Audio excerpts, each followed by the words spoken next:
This is The Guardian.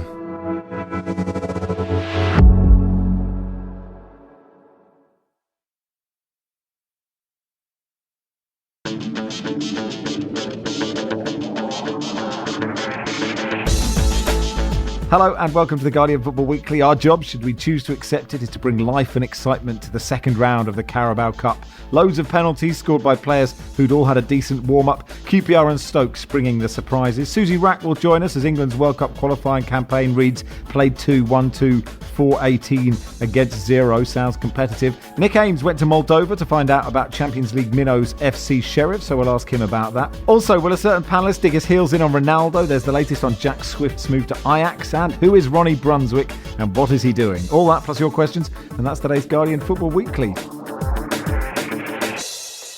Jacob says, is this seismic pod lineup a potential cause of the earthquake we felt in Australia today? Let's review. Max moved to Sydney. Nothing, says Shiz. Barry returns to the pod. Riots in Melbourne. Australia betray the French and buy nuclear submarines. Earthquake. Cause, effect, ? Barry Glendenning, welcome. Hello. Jonathan Wilson, hello. Morning, how you doing? I am marvellous, thank you. Hello, Nick Ames. Hello, Max. How are you doing? Yeah, I'm all right. I had my first earthquake today.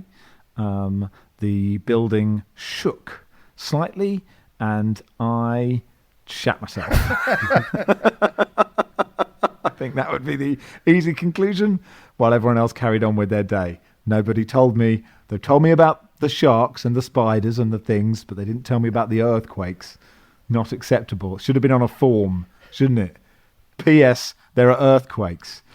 Anyway, Joshua says, should we just give Man City the trophy now and avoid having to play all these extra games? What is the point of the League Cup? Well, I mean, I wanted to, before we got into the second round games, there's not sort of massive excitement with the games yesterday, but we'll rattle through them in a second. Just sort of wondered where the League Cup is currently, Wilson. How do we feel about it? What should we feel about it? Well, you can feel what you want about it. I don't think there's a right or wrong answer to this. I mean, at the moment, it feels pretty futile. That the big teams are playing. I mean, not even the big team. Sunderland put out a weekend side against Wigan last night, and I was quite annoyed that they won. It feels like a waste of goals and a waste of a clean sheet, particularly against a team who are level with Sunderland at the top of League One. So at the moment, it does feel slightly pointless. And you know, I tried to watch Liverpool v Norwich last night, Norwich v Liverpool last night, and as soon as the first goal went in after 4 minutes, okay, it's done. I listened to a podcast with the sound off until the penalty was missed, and then I watched Sunderland's Endeavour instead in the second half. Sorry, you listened to a podcast with the volume down. It seems difficult. The volume on the TV down. Right, okay. Sorry, I have a question. Yes? Was it a podcast you were on? Yes, it was. Oh, I knew it. But I think by sort of the quarterfinals, semi-finals, the Carabao Cup feels meaningful. And it's so meaningful. I don't know, is this widely known? I didn't know this. It's so meaningful. Phil Foden feels so fondly about the Carabao Cup, a competition the City have dominated in recent years. He has a French bulldog called Carabao. Does he? Yeah. God. What era would be the best era to have had a dog? Rumbelows? That's a good name for a dog. Littlewoods. I don't think you're going to... I don't think you're going to get better than Rumbelows. Yeah, Milk or Coca-Cola seems a bit weird. Milk is quite a good name.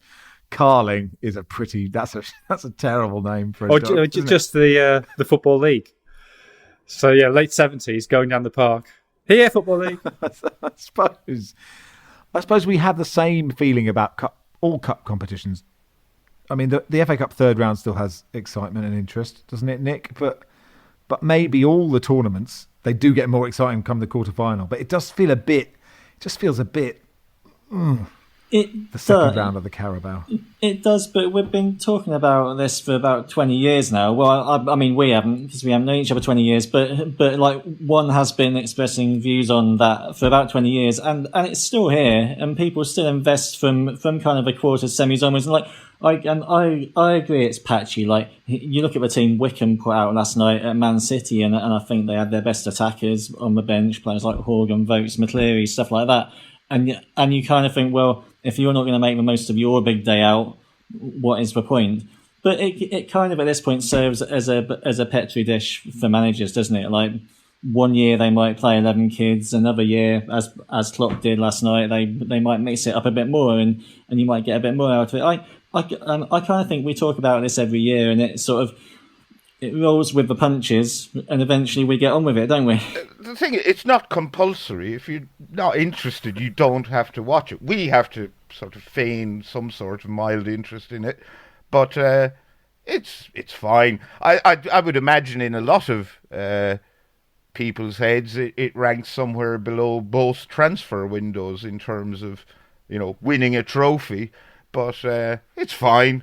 I'd quite like Sunderland to win it. I'd quite like if they got knocked out yesterday.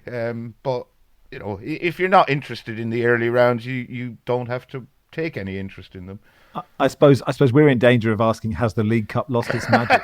Which reminds me of my favourite phone-in I've done quite a while, I think probably with you, Barry, is, has the FA Cup lost its magic? Lost its magic. It's a good one to do. Look, Man City are going for their 5th successive League Cup. Maybe they should go for 10 in a row. That might make it quite interesting.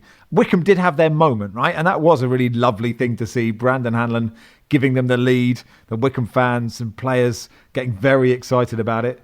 But then, all Pep's kids scored goals. De Bruyne, Mahrez, Foden, Ferran Torres. There was one, Cole Palmer, and his finish was lovely.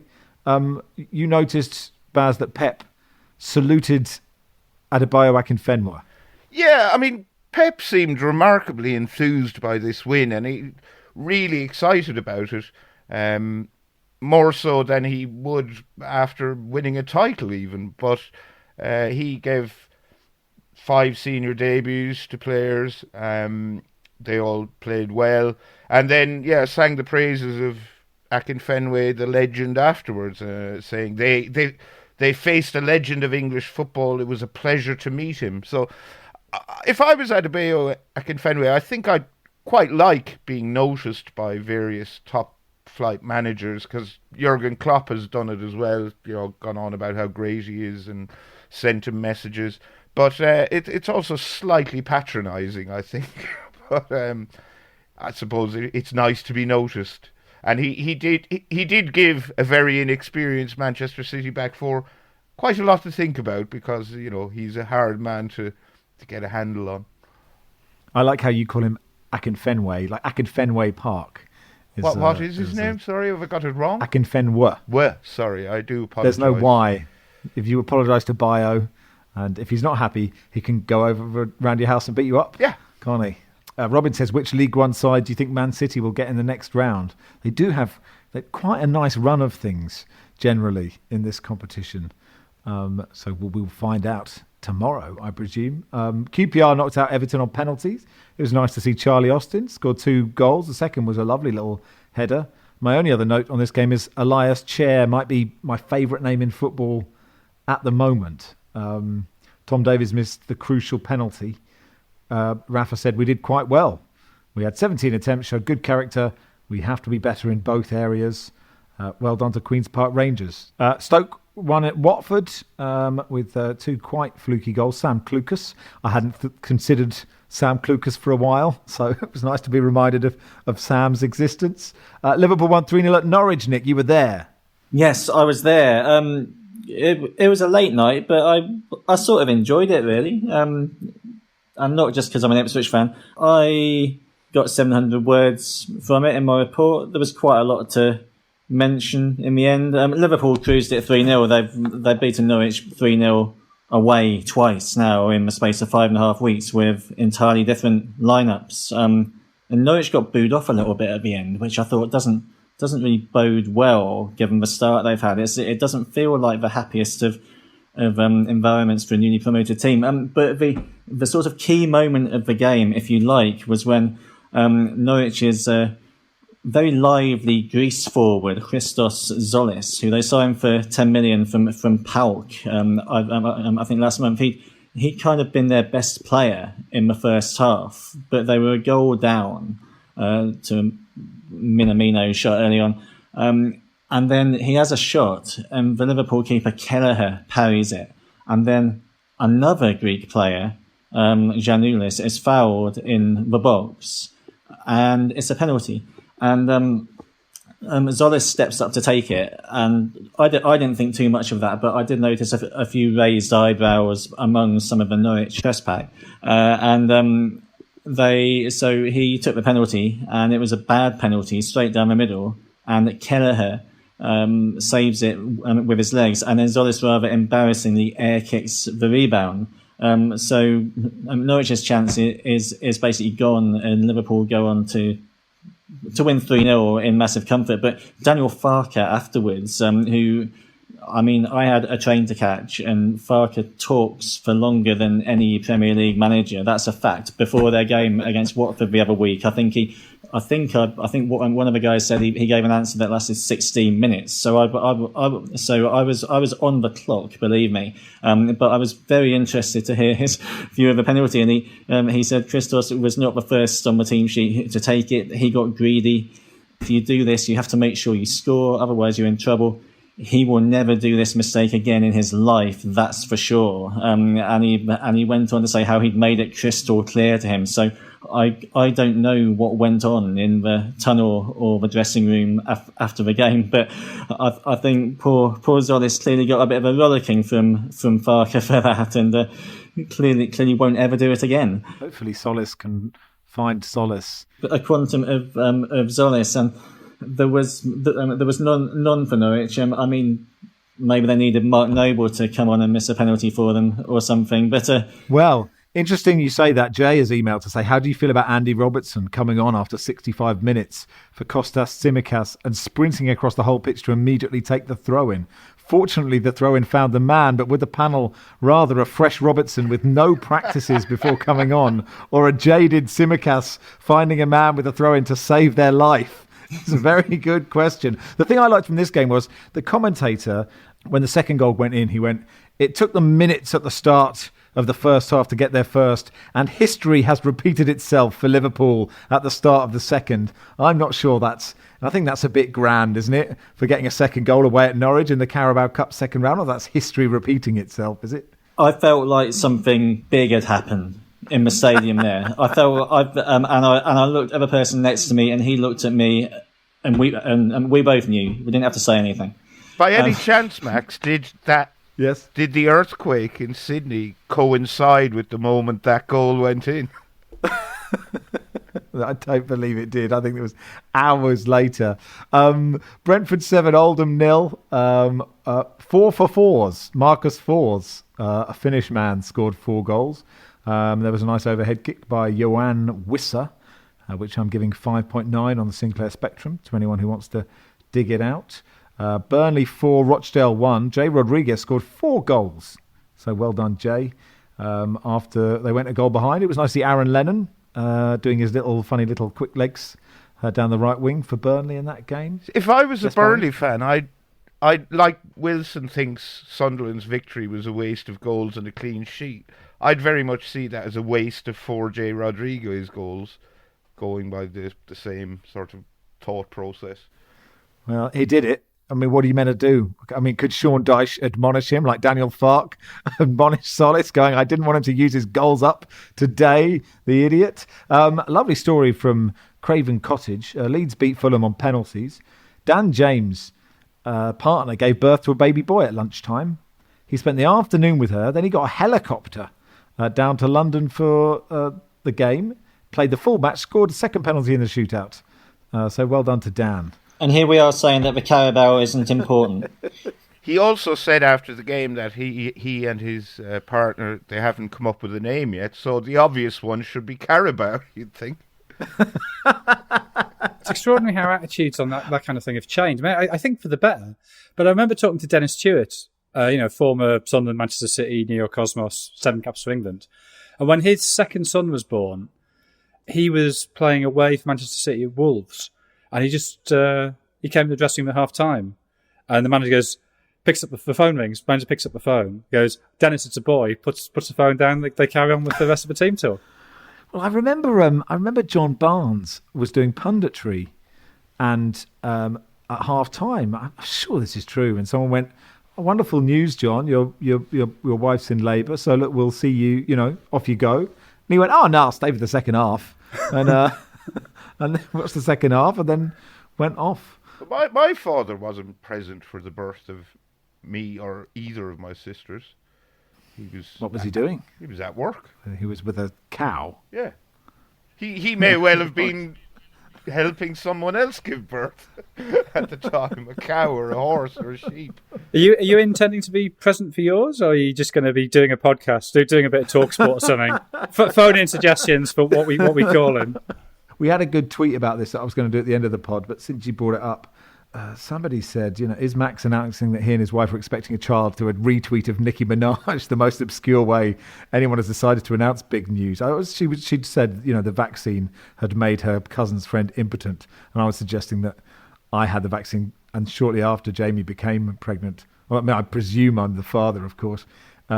George says, if your kid is a boy, will you name it Barry? If it's a girl, will you still name it Barry? And actually, the best suggestion for a name for my child is Ian, obviously, which I think... Give it a second. Ah, yes. Yeah. But I don't know how many Ians there are about these days. So I intend to be there, Wilson. Who knows? I have every intention. I suspect I will be. But, you can't predict these things, can you? And obviously, if I'm doing the pod, then I'll carry on with the pod. Of course. I mean, Zoom means you can probably just do it from a ward, right? I could pod from a maternity ward. I mean, do you care about the job or not? How committed are you? We could all be there for the birth of your child. I think she'd love that. So what she wants to see is Barry's. I remember one of my friends was giving birth, and there was a TV that I think had Soccer AM or Fantasy Football with the volume down, and she was like, that is not what I wanted to see when I was giving birth to my child. Anyway, that'll do for part one. We've got through most of the Carabao Cup games. We'll do the same again tomorrow, of course. And in part two, Susie Rack will join us to talk about sort of England's very comfortable start to World Cup qualifying.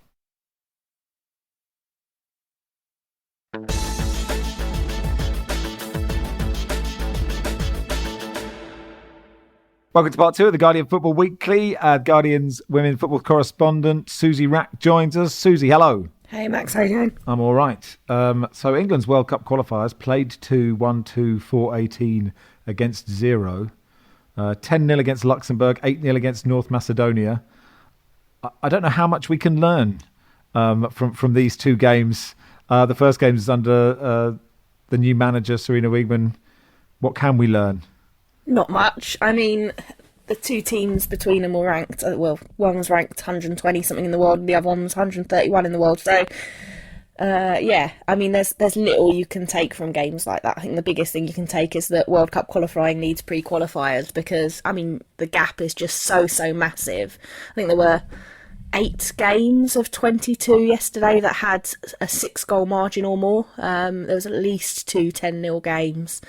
And England, I mean, are going to walk their group, but are going to smash every single team in the process. And it's just, it gets a little bit distasteful after a while. But Wiegman comes across great. I mean, a breath of fresh air in comparison to Phil Neville, but it's not particularly hard to do as much as he's a fairly nice guy. The biggest takeaways that you could take from those two massive wins were that you could see some kind of progress between them. In the first game, they had 81% possessions, 46 shots, scored 8, missed so many chances, sitters, crosses in that should have been goals, and just weren't very clinical despite the deceptive scoreline. And the second game, they were by far more clinical in front of goal. Serena Wiegman said that she wanted them to score more and be more clinical in between those games, and they were, is a good sign in that, she's clearly having some effect. But yeah, I mean, it's hard to draw too many conclusions from 18 goals across 2 games against teams that are just, amateur players, essentially. Some very basic questions. When and where is this World Cup? And before that, we have the Euros, which is presumably what Wiegman is really building towards, because the Euros are in England. Yeah, Euros in England next summer, which is exciting. Obviously, they were delayed by the pandemic, pushing back the men's Euros and then that knocking on to the women's, which, like, one of the hard things I think about these games with massive scorelines is they're not very helpful for the teams that are getting thrashed, but they're not very helpful for the teams that are winning by these massive scorelines either, because England's biggest problem under Phil Neville was defence, and, you know, Mary Earps in goal didn't touch the ball for 2 games. The defence is very, very high, can rest on their laurels a little bit, and if anything, it can have a negative effect for them as much as the teams at the lower end. So in that sense, it's, you know, it's not necessarily ideal that England have to play all these games against lower teams as well in the run up. The World Cup is 2023 in Australia, so hopefully you can get to some games. Oh, right. Okay. And New Zealand. It's being played across the 2 countries. But yeah, it's going to be, I mean, it's, I think, going to be a fantastic World Cup, because Australia have got absolutely massive on it. Had, like, Sam Kerr projected onto the side of the Sydney Opera House and stuff in the build-up. And Yes, I saw that. I should have put 2 and 2 together. and have gone really, really massive on it. So, and, you know, then obviously done things like taken in a load of the Afghanistan athletes that have fled the country and things like that. And I think part of that has come from the fact that they're hosting this competition in a couple of years' time, and, you know, feel the pressure to not be too hypocritical and things as well. I think that's been a bonus on that score as well. Susie, thanks so much for coming on. No worries, catch you later. Susie Rack there, the Guardian's women's football correspondent. Question from Cyrus Max. Is UEFA truly serious about tackling racist abuse? This Hungary 2-game ban is an absolute farce. They should just remove it so we know they've actually done nothing. Hungary have been ordered to play 2 matches behind closed doors by FIFA following the racism English players experienced in that World Cup qualifier in Budapest at the start of September. The second ground closure is suspended for 2 years. The Hungarian Football Federation has also been fined £158,000, 200,000 Swiss francs. FIFA takes a clear zero tolerance stance against such abhorrent behaviour in football, said a statement. They added, it remained firm and resolute in rejecting any form of racism and violence, as well as any other form of discrimination or abuse. You'll remember that in June, UEFA fined the Hungarian Federation £85,000, ordered a 3-game stadium closure, the final match being suspended for discriminatory behaviour by their supporters during Euro 2020. It really doesn't feel good enough, Wilson, does it? And suspending, why suspend one of them? I mean, it doesn't feel good enough, but I mean, what I don't know, how do you put a price on it? I don't know how you begin to do that. Yeah, you've got to bear in mind as well that Hungarian football is nowhere near as wealthy as English football, so I'm just not sure fines really do anything, to be honest. I think the notion of punishing the federation is difficult because you need the federation to be tackling the racism. You create these false incentives where it's in the interests of the federations to play down any racism to minimise their punishment. And what you want them to do is acknowledge what the problem is and then work with FIFA and UEFA and anti-racism groups to try and sort it out. But I don't know how you do sort it out. So I always think that the fining is slightly pointless. And then the discussion we have about how the fines are never enough is also slightly pointless, because what fine? How do you put a number on it? I just don't think you really can. Stadium closures, I'm sort of broadly against, other than the sort of final instance, but I think we probably have reached that point with Hungary now because it's been so consistent over the last couple of years. So is it enough? Probably not. Would anything be enough? Also probably not. Is anything adequate? No, also probably not.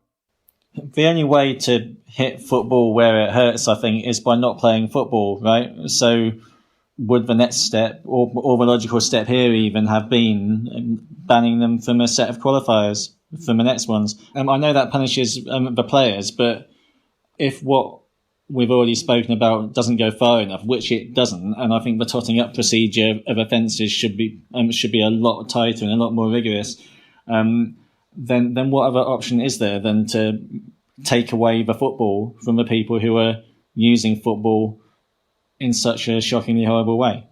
But I think that is massively unfair on those players, and it also has exactly the same problem. It encourages the individual federations to play down the racism. I think if they can't provide a safe environment, then closed stadiums or not playing games in Hungary makes sense as a sort of last resort. To expel them from the competition, I think, is incredibly unfair on players who, with the homophobic stuff during Euros, Peter Gulaschi, the goalkeeper, had actively spoken against that in Germany, and TV commentator who'd come out in support of him was then taken off commentary in Hungary for it. So the players are in an incredibly difficult position. I don't see it's fair for them to be punished for this. But then, what is fair here, and what can be fair? I don't know. I think there's a desire to punish, to be seen to be doing something, but I don't actually think that makes any difference at all. There's it's very easy to go, let's punish some people and we'll feel better because we've done something, but it hasn't actually solved the problem at all. All it's done is said, we've done something. If you ban people from a stadium, the thinking is that the next time that they're allowed in the stadium, they won't be racist. And that is very unlikely to be the case, right? But you're also assuming kind of everybody acting in good faith.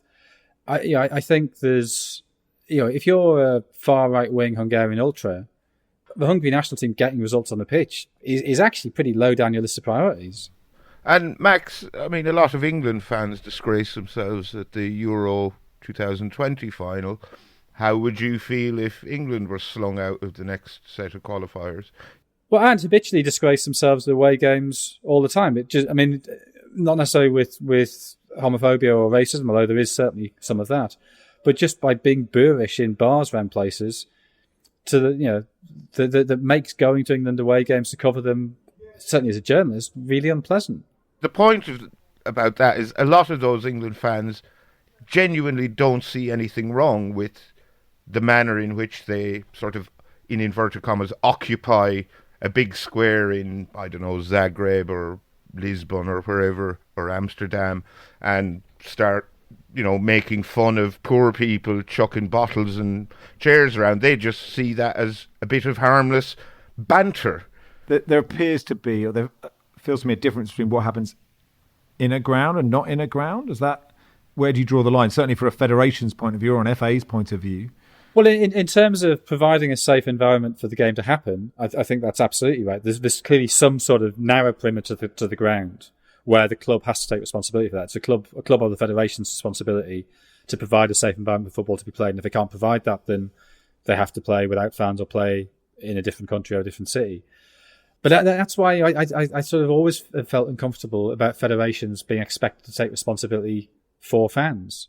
They have absolutely no authority over them. Sorry, would it be better for UEFA and FIFA, who have money, to use that money to pay for more policing or, to the point, more surveillance, so that the Hungarian Federation or whoever, or the English FA at Wembley, could pinpoint every single person that is being racist or being homophobic or being antisocial, and then find out who they are and yeah, possibly. I don't know to what extent that is an issue at, say, Wembley, where you obviously have very good facilities, and they should have cameras that can pick people out individually. I don't know to what extent that was an issue. I clearly, with poorer federations, that is an issue. So yeah, that would appear a thing to do to pinpoint the people actually causing the problems. But I sort of think these are issues which run way, way, way deeper. To take Hungary as an example, when you have a prime minister in Viktor Orban, who is very right wing, whose base is people from outside Budapest, largely. It's not particularly an urban phenomenon, who have a sort of anti-immigrant, nationalistic, anti-gay culture. It's not really the Hungarian Football Federation's job to sort that out. That's a problem that goes way, way beyond their remit. And all they can be expected to do is to provide a safe environment for football to be played. All right. It's a conversation we'll come back to again and again and again, sadly. But that'll do for part 2. Part 3, we'll begin with Nick's travels in Moldova. Acast powers the world's best podcasts. Here's a new season we recommend.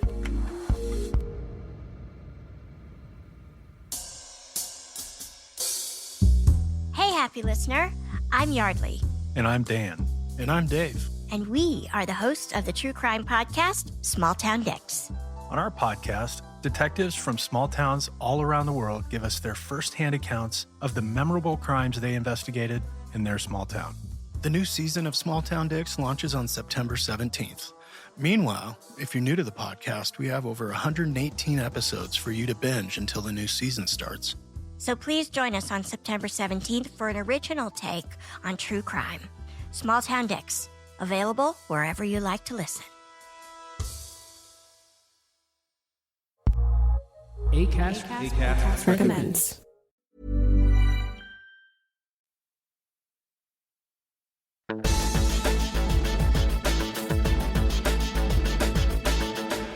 Welcome to part 3 of the Guardian Football Weekly. Nick, you went to FC Sheriff, Transnistria's biggest club, making their debut in the Champions League as a Moldovan club, even if they don't say they're Moldovan themselves. And there's a fascinating backstory to this whole club, and it's way too simple to just say plucky little Sheriff won their first game in the Champions League, even if that is also possibly true. Yeah, I went out there last week for 2 or 3 days. I normally cover Arsenal. That's the club I cover on a week-to-week basis, but I had to go that far for some European football to cover this season. So we're getting pretty desperate to find some use for me. You've spelt out the sort of competitive context there. Transnistria is a de facto independent state that is not recognised by international law or by the UN or anything like that. It's a sliver of land, maybe 150 miles long, about 20 miles wide, on the end of Moldova, bordering largely with Ukraine. And Sheriff Tiraspol, FC Sheriff, they play in the Moldovan league. Even though the sense of pride and nationalism, but I don't say that pejoratively, in Transnistria is very evident. They don't see themselves as Moldovan whatsoever. On the whole, they play in the Moldovan league, and almost ever since they were founded in about 1997, they have ripped it up. It's a name that many people will know from maybe previous Europa Leagues. They played Spurs a few years ago. They've come close at the final hurdle many times to nearly get into the Champions League. This year they made it. So I thought I'd go along and see, because it's very unusual to see a team that purports, as far as its fans are concerned, and maybe it is concerned, to represent a country that does not exist.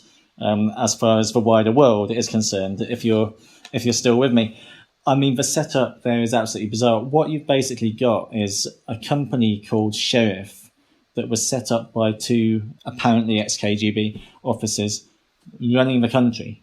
And you go to Transnistria, you've got the Sheriff Football Club, but you've got Sheriff gas stations, you've got Sheriff supermarket, Sheriff hypermarket, Sheriff beer, Sheriff milk, Sheriff Internet, Sheriff TV, Sheriff phone line. Everything is Sheriff. It is utterly consuming and utterly bizarre. And in these hypermarkets, you've got these immaculately dressed blue tunic, red shirt cashiers, sort of in these long lines, and all these goods that equivalent versions of Western brands, and it's very sort of Truman Show almost. But anyway, Sheriff has this absolute stranglehold on the entire country, and they've managed to fund through whatever means, and there's a lot of allegations about how they have done it. Transnistria is quite notorious for, let's say, not having the tightest of border controls in terms of moving goods. They have funded a football team that is very, very good. The game I went to watch them play was against Shakhtar Donetsk, who sort of set the standard for buying and reselling and using to very good effect Brazilians and other South Americans and some Africans in an Eastern European team. And they totally out-Shakhtar when I was there. They won 2-0. Had a Brazilian left-back who was brilliant. Striker from Mali called Adama Traore, not that one, etc., who scored a fantastic volley. Won 2-0. Didn't have a lot of the ball, but played very cleverly. Totally deserved it, and they look like a team that can probably grow from here. But I guess what I went there to think about, I didn't come back with many answers, was exactly what Sheriff Tiraspol represents and how much that matters, because Transnistria is very closely aligned to Russia, and as I said before, most of the people there will repudiate any sort of formal connection with Moldova, feeling Moldovan, anything like that. People speak Russian. A lot of people I met were wearing Transnistrian flags, like pin badges on their shirts and stuff. A Transnistrian flag flies high above government buildings next to the Russian flag. You've got a bookshop with a Transnistria president. He's up there pictured next to Putin and Stalin on the wall and stuff like that. So make no mistake, that is generally the direction of travel. It's maybe shifting slightly, but generally, I was trying to unpick how important the team is to people there and what it means. And it kind of opened a lot of wider questions for me, I suppose, about football and representation. And there's certainly a scale of bad in terms of football club ownerships, and I don't know where Sheriff sit on that. But to what extent is it more important that a football club at least means something to some people, and gives them a sense of identity that maybe they couldn't express before, and is important in that way? On the other hand, I spent some time in the Moldovan capital, Chisinau, and I think a lot of people there, certainly in the Moldovan FA, were quite keen to use the fact that Sheriff fly under the Moldovan flag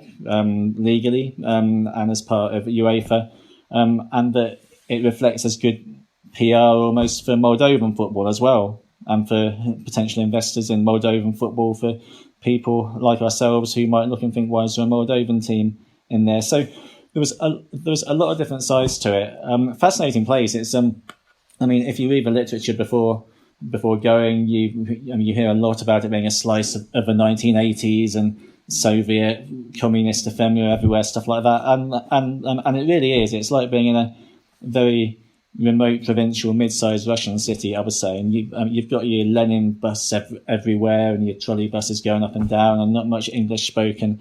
It's kind of like the late 1980s if the late 1980s had serviceable Wi-Fi in 60% of cafes, I suppose. But people were extraordinarily friendly, very happy to talk. The taxi driver test that I undertook found very little interest in FC Sheriff in men over probably 40 or 50, maybe those who've seen a bit of a Soviet era. Although most of them have heard of The Guardian, funnily enough, which is not. Love the pod. We're big in Sheriff. Well, I'm actually leaving to helm the new Tiraspol bureau next week. But I felt to younger people, even if they didn't attend the game week in, week out, it was at least important that this Champions League thing was happening and that it did put where they were from on the map. And whether it's good, whether it's bad, it's hard to say, but it did make me think and then not decide much. No, that's fine. Didn't have to come back with answers. I just found that all very interesting. I like the idea of a picture of the president, Putin, Stalin and Barry, just, behind every counter in every newsagent who knew you were so big in the enclaves beyond Moldova, Barry. Sam has a question. When Manchester United win the league on the back of Ronaldo's Golden Boot winning season, will Jonathan Wilson have to do some kind of forfeit? Drake says, how much closer to the bottom of Serie A would Juventus be if Ronaldo was still there scoring goals for them? Question for Wilson from PV. With Ronaldo gone, what is holding Juventus back now? They're currently 18th. Wilson. Ronaldo's scoring goals. Juventus aren't doing as well. Manchester United are doing quite well. Are you joining me in the humble pie aisle? No. Okay. For what? No, none of this is anything other than what was entirely predictable. What I did indeed predict would happen. Yeah, I don't know why you indulge these people. They Ronaldo was always going to score goals for United, but I think structurally he makes them less likely to beat the best sides. So they may even get more points than last season, because one of the things they struggled to do last season was beat teams like West Brom and Sheffield United. His firepower clearly will help beat them. Will it help them actually beat the best sides? I'd be very surprised if it does. Well, okay, I will say I was wrong, but I don't think that will happen. We've seen United have had huge problems in midfield against Newcastle, against Young Boys, which people seem to have forgotten about already. Those people that you were reading out the questions from. And against West Ham, they were overrun in midfield. So Ronaldo causes structural problems in the side. Of course, his goals help. And I always said he would score 20, 25, maybe more goals. Juventus, he was holding them back tactically and financially, and those things aren't solved by him leaving. That's the beginning of a process. He left right towards the end of a transfer deadline, Juve didn't get a transfer fee for him, or got a very small transfer fee for him. Yeah, nowhere near recouping the 100 million they paid for him. They got his wages off the books, but they didn't have time to go out and buy another centre forward. So of course there was going to be problems as Allegri came in and tried to restructure and tried to get a team actually playing proper football rather than just playing to the famous bloke up front. I mean, that was always going to happen. I mean, yeah, I didn't expect him to be 18th at this point, but I equally didn't expect him to be romping away with the league, winning every game 4-0. Nothing has changed. And it's boring that you let these people who don't understand things, who are clearly just trolling, dictate. I know it's a Carabao Cup, I know we've got nothing to talk about, but we could talk about Endeavour rather than this nonsense. Oh, well, that's a good point you make. Ed says, thoughts on Jack Swift's transfer to Ajax? Presumably Oxford Wanderers received a decent fee. Who in that Ajax team is he going to replace? Well, it's interesting, isn't it? Because this appeared to happen in, I think, May 1971. There's a reference when, what's he called? The other sergeant that goes on to become a superintendent. Strange, is it? Strange. So when Strange asks Joan out, I think it's mentioned that it's May.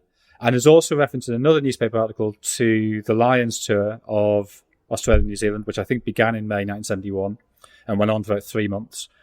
So I think we can safely say this is May 1971. So he's leaving at the end of the season. There's a couple of slightly odd things there. So one is, it was suggested in the first episode of the series that Swift was coming to the end, that Oxford One was looking to offload him. I find it implausible that Ajax, having just won the European Cup, would think, you know what, rather than playing Johnny Rep, who we've got coming through our youth team, we'll turn to a hard-drinking, overweight, superannuated Northern Irish striker from Oxford Wanderers. That seems implausible. I believe there have only ever been 2 British players who've played for Ajax. The first was Ray Clark, who went their extraordinary career path. I think Swindon he started at. I went from Swindon to Mansfield to Sparta Rotterdam to Ajax. And actually had a very good season. I think he scored 26 goals there. 77-8 or 78-9. And then there's Ali Dick, who I'd forgotten about, and people on Twitter reminded me, who played 11 games there. He was Scottish. Played 11 games there in, I think, between 86 and 88. Rangers had considered signing him, but decided against it because he was Catholic. But when Ajax came trying to sign Davy Cooper, they said, you can't have Davy Cooper, but there's this lad. I think he was at Tottenham at the time, and then went to Ajax, but only played 11 games and then went off to North America. I think he only ever played 1 game in Scotland, which was right at the end of his career for Alloa. It's not totally implausible, but if I'd been employed as a consultant, as surely I will be soon, I would have advised against it. Well, I mean, even at the most basic level, and I should probably point out for listeners who may not be aware of it, Endeavour is sort of the Morse origin story. So Endeavour Morse is the detective. But the first episode of the latest series kicks off, and in the opening credit we see a game being played by Oxford Wanderers, a cup match, and they're playing in torrential rain. The pitch is an absolute mud bath. They're in the very last couple of minutes of added time, and yet every single Oxford Wanderers player's white shirt is pristine. There's not even a spatter of mud on it. Then later in the episode we see a training session, and one of the Oxford Wanderers players is training while wearing a scarf from the club shop. Like, oh, lovely. Who does that? Nobody. It would be so easy to get these things right, and yet... There was, actually, to be fair, I mean, look, I broadly agree with you. There was it Albert Quixel? There was a Manchester United player, late 50s, early 60s, who had quinsies and used to have to train in a scarf. He had what, sorry? Quinsies, which are like an inflammation of the throat. Is that like glandular? Did he have glandular fever? Is that what you're saying?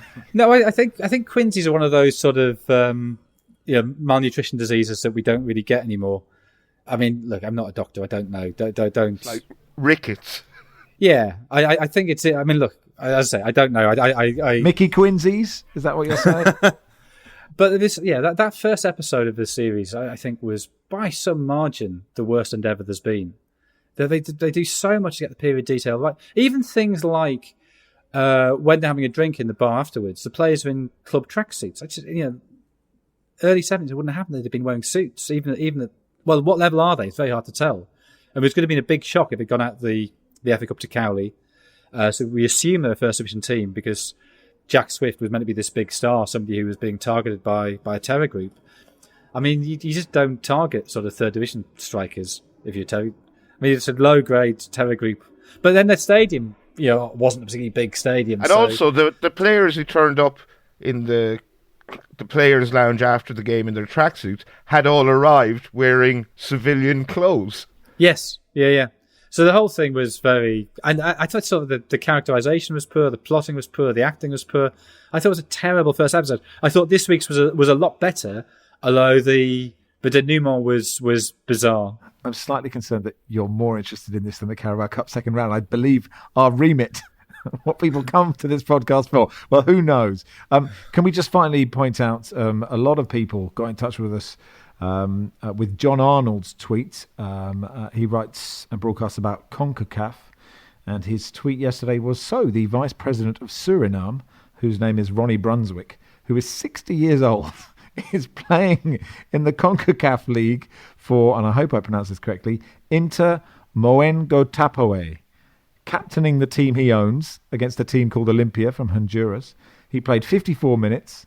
According to Wikipedia, he completed 14 of 17 passes and was replaced by his son Damien.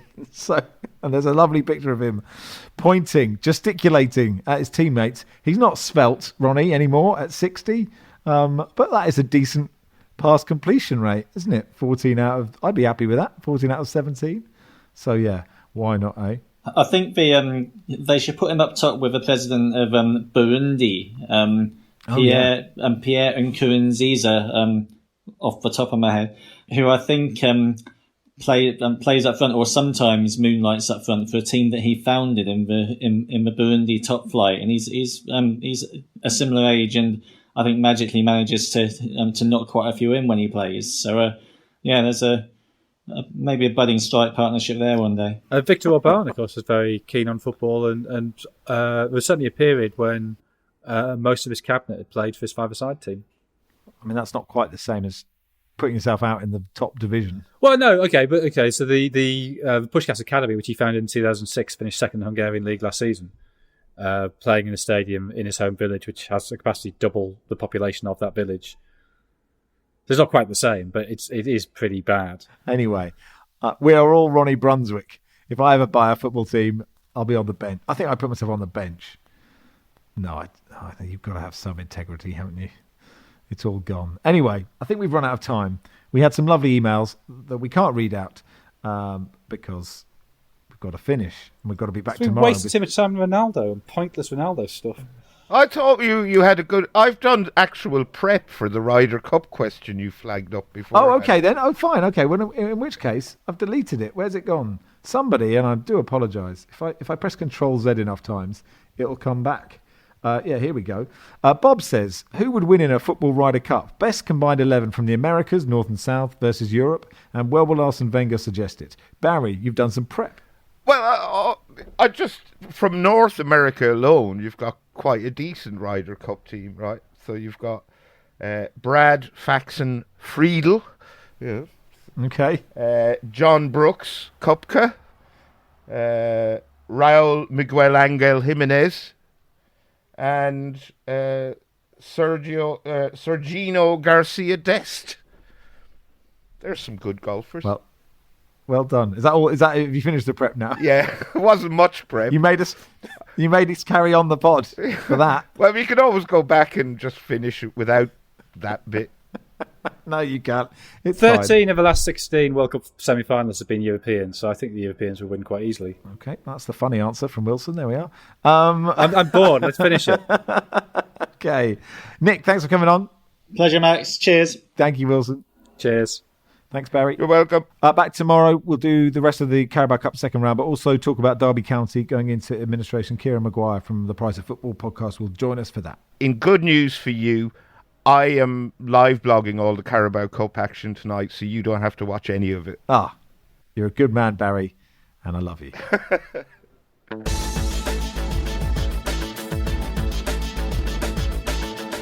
This is The Guardian.